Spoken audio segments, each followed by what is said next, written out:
Welcome to Season 4 of the Agile Brand with Greg Kihlstrom, where we discuss business agility through customer experience, employee experience, and digital transformation. I'm your host, Greg Kihlstrom. The Agile World podcast is brought to you by TEKsystems, an industry leader in full-stack technology services, talent services, and real-world application. For more information, go to teksystems.com. To read more about the topics discussed on this show, you can go to my website at gregkihlstrom.com and read my latest articles or get a copy of my latest book, Meaningful Measurement of the Customer Experience, now available on Amazon and other retailers. My name is Greg Kihlstrom, and I'm the host of the Agile Brand podcast. Today we're going to talk about combining technology and design psychology to drive business success. To help me discuss this topic, I'd like to welcome Thomas Watkins, principal and founder of 3Leaf, a design collective using applied psychology and data to enhance the design of products.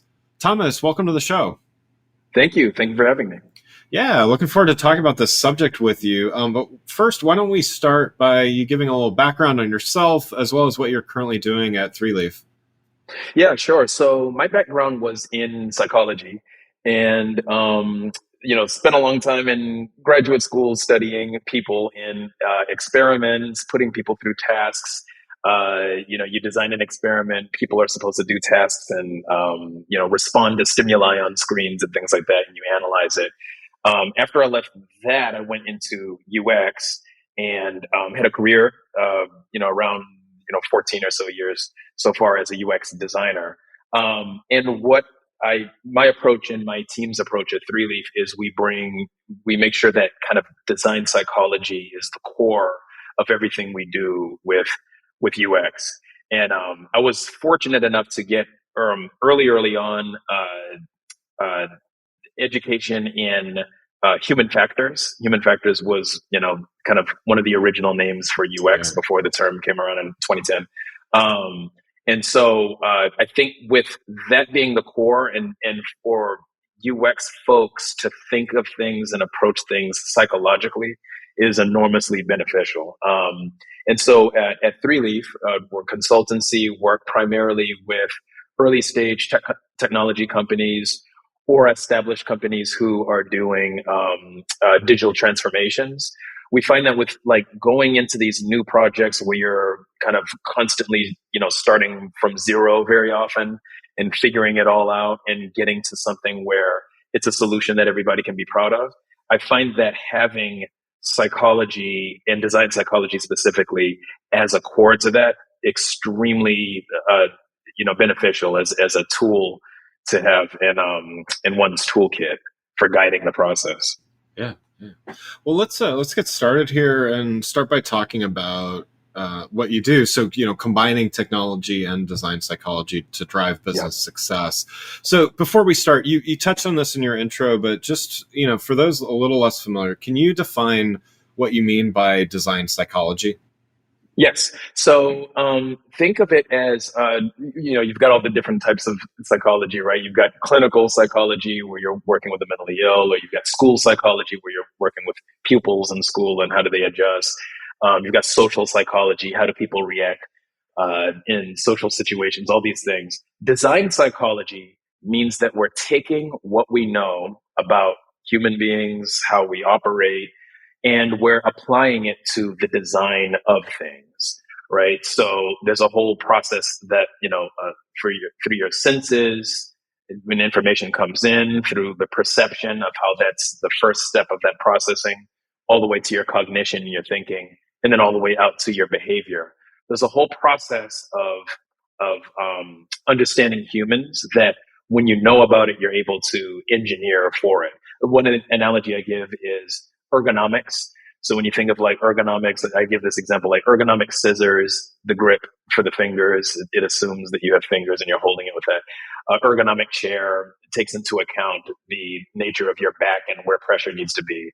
When we design technology solutions for people, we can take into account how do people perceive things? How do people remember and forget things? How much can people retain in their heads?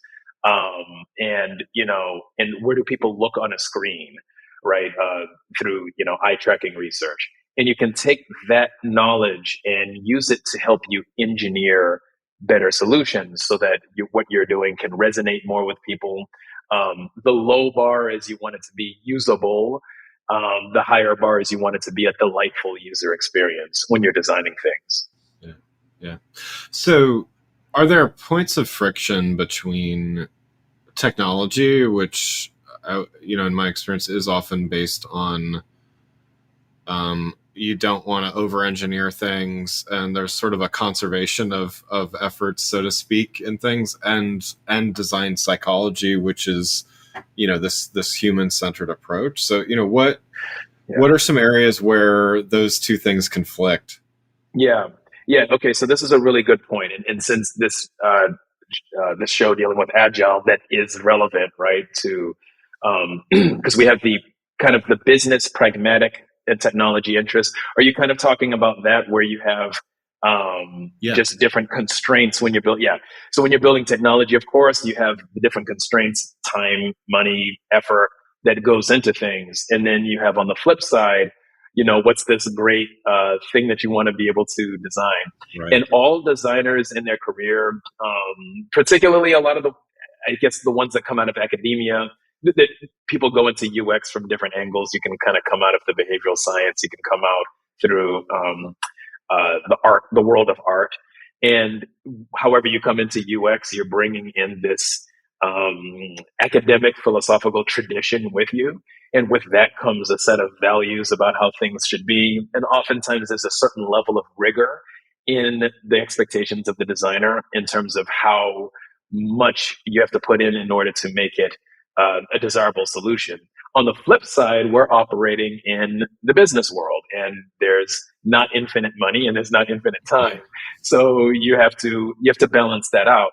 And so I think the points of friction are finding those balances between, look, we want the solution to be good, but it has to at least exist, right? It's not helping anybody if it doesn't get into the release at all. And so I think that there's this kind of, over the past, I would, as long as Agile's been around, I've gone to conferences and seen where people give talks and they say like, okay, how do we do our work as designers yet operate within the heavy constraints of the sprints and the 2 week cycles and so forth?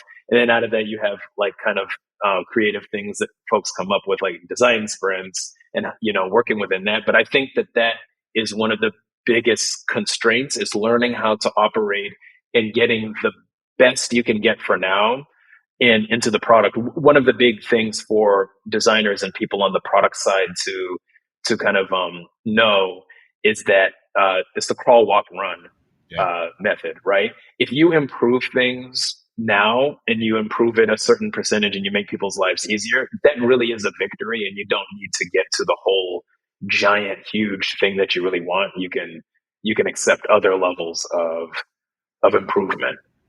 Yeah, yeah, and I think that for those of us that are used to working in an agile world, it might come naturally. I think for some it may not quite come as naturally, but it all kind of involves prioritization, right? So can you talk a little bit about, every situation I would imagine is different, and there's different constraints and different requirements and all that, but how do you look at prioritizing, when it comes down to prioritizing technology and or engineering versus technology, versus prioritizing design and the user? Like how should you think about that? So the way I kind of approach that is that you need in terms of the pillars of the folks involved with the product team. You've got the strategy kind of representative, right? That's going to be the product owner. You're going to have the designer who comes to that meetings where the requirements are disseminated, and hopefully you probably have a technical architect in that meeting, and there might be other stakeholders. But I kind of look at it as almost like parties of like a party system where you've got these advocates that so you've got like the business party, the user party, and then kind of like the technology party. And I think that the best case scenario that I've seen is you want those three or so different parties you could throw in there marketing perhaps, but those are the kind of main three parties to be roughly mostly equally powerful. And, a lot of times that's on a professional to learn how to represent their ideas, how to assert themselves properly in those kinds of scenarios. But you want to make sure that there's some kind of a proper balance, because I think we've probably all seen scenarios where there's like one uh, uh, kind of side that outweighs the other. It might Yeah. be like a super strong marketing team or sales team at a company, and it has like this really overbearing effect, and then that's where you get like this imbalance there. But Yeah. as designers, we really look to the strategy vertical to really provide that prioritization. And our role in the prioritization, I see, is to try to make sure it's as informed as possible. So, are there areas of user research that we could be doing to help be the tiebreaker when there's, uh, a debate on the table of should we go in this direction or that direction, or should we choose to build this feature first or that one? There are things that on the UX side, research and design, that we can do to help facilitate that process. But yeah, I think of it. I like this term. It's called a team of rivals, where Yeah. you have like a innately rivalrous kind of relationship between them, but you know how to be like a team. And a lot of times you get the best synergy out of those situations, right? You get a lot of good quality that's well balanced coming out of those situations. Yeah, I mean, I think it makes the work better, right? It's Mm-hmm. there are dysfunctional teams that disagree with each other, of course, but that's not what you're talking about at all. Right. I think that Right. it's like a lawyer once explained it to me as well, where that's how the legal system works well. It works well because everyone is making the best possible argument, and Correct. someone even with a the their case isn't as good necessarily, but they make the best possible argument. It makes the winning team even better, right? And so I think that's what you're talking about here, and Exactly. it's interesting to hear you explain it that way. Yeah, exactly. I mean, and some of the really pragmatic considerations for businesses doing this is that you want to give, in this case, design their own vertical. This might be hard for some companies, right? They might not be used to that. They might be, I find some companies are concerned that the designers will have like too much agency and kind of like Yeah. run off into like into a certain kind of direction, right? And then, but what you're really doing yourself a favor if you give each segment their own vertical and their kind of reporting structure. Because one mistake I've seen made is if you take like all of the designers and you shove them under marketing. There might be Right. situations where that could possibly work, but I haven't really witnessed it. And a lot of times you don't get, or design completely under engineering. That can work if the engineering team really understands and appreciates design. They might internally be able to represent those needs well. I have seen that happen. But what you really want to move toward is having those verticals having their own kind of column in their own system of incentives, their own operations, their own way of running things, and being able to represent those interests. Because when you have the stakeholders coming at those seats at the table, you want them to honestly represent that that opinion or that viewpoint, Yeah. to get, like you said, kind of the better product in the end. Yeah. Yeah. I love it. Well, let's switch gears here a little bit and talk about another topic, which is visualizing data for optimal Yes. communication. Yes. This is something I feel very passionately about, and but I'd love to hear your thoughts. Just why is visualizing data so important when you're trying to communicate with other teams? Yeah. So the first reason is that data by itself is not it's not intuitive. And what I mean by that is if you just show somebody tables, they have to discern things for themselves. And so the whole purpose of data visualization is that we're putting it in a form where we can more easily and pre-attentively gain insights from the data. You can look at it and you can see instantly some things about the nature of that data, right? Yeah. And this is why statisticians came up with these ways of plotting lines and dots and squares and things like that onto a sheet, because those are things that we can look at. They're objects, and we can kind of look at them and see natural relationships with them perceptually, and they represent things about the data that we care about, the quantities and how tightly things cluster, how far away, and where things located. And so the important thing is allowing people to gain insights from the data. The data is important, and every job role has data that's important to them. So the key is that you want to take this massively important data that you're collecting. We're collecting more and more of it because we have the technology to be able to. And you want to be able to put that in a form where where it can support people and empower people to make decisions that they need to make daily based upon that data. So the visualization becomes very important because we're naturally wired to be able to perceive most of our world visually, and to be able to gain insights through that mode, that that channel. And so data visualization is important, I think, for those reasons.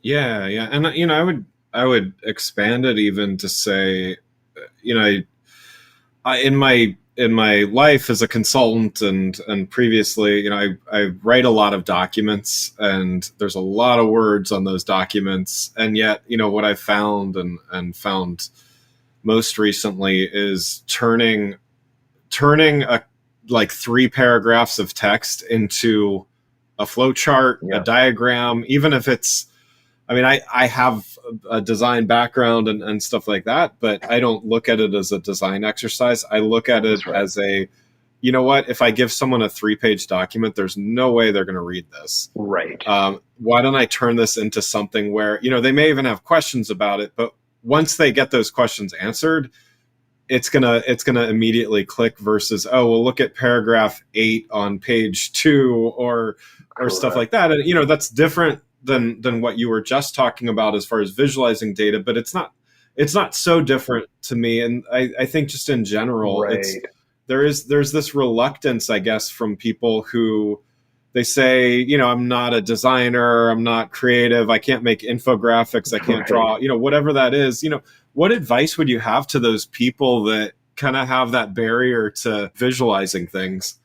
Yeah, my advice to them would be, you can keep it small. I think, remember that the whole purpose is communication. I would tell folks. Yeah. In my data viz classes, I always make this distinction between data visualization and data art, right? And with the argument that too many folks are trying to do data art, right, where they're trying to take the data and then express themselves with it or come up with some interest, inspiring visualization based upon it, where the main purpose really should be communication. You want it to look good, that's fine, but you want to communicate. So you think to yourself, if you're presenting data where there's already data and you already know what the point is, know what that point is and what point are you trying to get across. If you're doing a report and the recipient of that report, you want them to be able to see something with their own eyes, because I think you're 100% right. If you have 3 paragraphs kind of describing a problem versus you could say, look, here are the 3 sales channels, or here are the departments, here's how they compare, or here's what happened over the past 6 months. Being able to see those dots or plots, just seeing that there really helps them to see, the user to say like, okay, or the consumer to say, okay, I'm looking at the situation. Now I can see the description of it. But I think that folks can start simple. They don't need to be the greatest, some great artist or anything like that. Just take one point, go to the data, kind of make sure you're doing it right. If you're not that familiar with data, maybe consult the data science department at your organization or something like that. But I think keep it simple. A little can go a long way. Just a little visual of just a comparison of just a bar chart or a line dot. You don't have to be fancy. Here's another thing I like to point out too. Don't feel like the visualization has to be the most entertaining thing in the world. You would be surprised how much people care about the visualization when it's data that matters to them. Mm. One of the examples that I give is like, if you woke up one morning and you checked your bank account and you found that this account now has $1 million in it, then it doesn't normally. You don't need the words to be dancing on the screen for you to be excited about that, because that's a number that's meaningful to you. You know what it means. So I think knowing the stuff that really matters to people, and to isolate your data down to the point, and don't think of it in a data set centric way. Don't start with the data set and say like, okay, I'm going to plug this into, Excel or whatever, and I'll make a visualization. No, make it revolve around a point that you actually want to make, and then make a graph of that. And that's going to be a way that you can kind of get over that hump, I think, of being able to see the value in a data visualization that you've made. Yeah. Oh, I think that's great advice. Well, one last question before we wrap up here, kind of going back to the first topic we were talking about. For those product designers out there, trying to balance what we were talking about earlier, technology, design psychology, what's some advice you would have for them and as they navigate the months ahead? So in terms of designers, if you're on a product team, I would say that sometimes, if you're trying to achieve something more with the product and there's a lot of constraints that are maybe getting in the way, one thing that I find works for a lot of folks is consider doing kind of a dual track system, right? Where you are designing on one side what you think the product should be, and the other track is where you're just keeping developers unblocked. And this takes a lot of time, because it a little bit, in some ways, doubles your effort or the amount of stuff that you need to do at work. But sometimes folks get a little bit jaded if they want their product to be a certain way, or they want things to go into a certain direction, but maybe people aren't receptive to it, or you don't have enough buy-in. Continue to bake those ideas and continue to develop those anyway, while providing the day-to-day needs. And what you could find is that at some point you can make a pitch in the future, or, kind of show it to the right people that, get the right eyeballs on it. And you might not get your dream necessarily, but you might be able to have an impact and add value in a way that you didn't expect by doing that. And, separating those two things out, rather than becoming jaded about, folks not listening. And that can be a helpful way of doing it. Yeah. I love that. Well, Thomas, thanks so much for joining the show. Yeah. For those listening, what's the best way for them to keep up with what you're doing? I guess find me on LinkedIn, Thomas Watkins, and also on my website, 3Leaf, the number 3, leaf.consulting. You can also find me there. Wonderful. Well, again, I'd like to thank Thomas Watkins, principal and founder of 3Leaf, for joining the show. Thanks for listening to The Agile Brand with Greg Kihlstrom. Talk with you next week. Thanks again for listening to the Agile Brand with Greg Kihlstrom podcast, brought to you by TEKsystems. If you enjoyed the show, please take a minute to subscribe on your podcast channel of choice and leave us a rating so that others can find the show more easily. You can access more episodes of the show at www.theagilebrand.show. To get a copy of my latest book, Meaningful Measurement of the Customer Experience, visit my website at gregkihlstrom.com. Until next week, stay agile.